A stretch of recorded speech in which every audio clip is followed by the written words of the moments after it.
بسم اللہ الرحمن الرحیم۔ السلام علیکم۔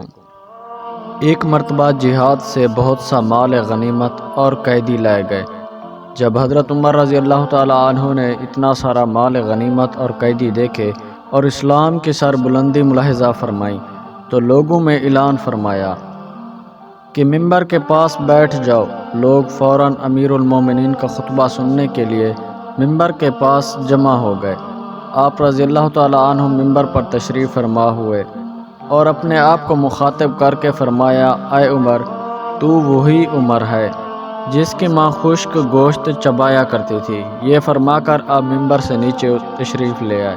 یہ جملہ عرب میں انتہائی غربت کے لیے بولا جاتا تھا۔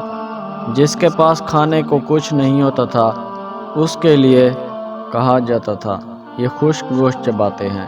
مگر اس موقع پر حضرت عمر رضی اللہ تعالیٰ عنہ کا لوگوں کو جمع کرنا اور خطبہ میں صرف یہ ایک جملہ کہہ کر ختم کر دینا، اس بات سے لوگوں کو تعجب ہوا۔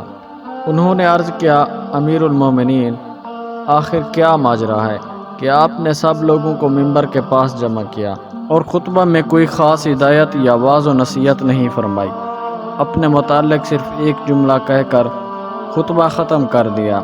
حضرت عمر رضی اللہ تعالیٰ عنہ نے فرمایا کہ جب اتنے سارے قیدی اور مال غنیمت حاصل ہوا اور ہر طرف سے فتوحات کی خبریں آنے لگیں تو میں نے دیکھا کہ میرے اندر ایک لمحے کے لیے خیال پیدا ہوا کہ میری وجہ سے اسلام کو کتنی تقویت پہنچی، تو میں نے اپنی خود پسندی کو ختم کرنے کے لیے تم سب کے سامنے خود کو اپنی اوقات یاد دلائی کہ میں تو وہ ہوں جس سے بکریاں بھی نہیں سنبھالی جاتی تھیں۔ میں تو اس غریب ماں کا بیٹا ہوں جس کے پاس کھانے کو بھی کچھ نہ ہوتا تھا، مجبوراً خشک گوشت چبا کر گزارا کیا کرتی تھی۔ پیارے دوستو، اگر ویڈیو پسند آئی ہے تو ویڈیو کو لائک کریں، ہمارے یوٹیوب چینل کو سبسکرائب کریں اور دوستوں کے ساتھ ضرور شیئر کریں۔ شکریہ۔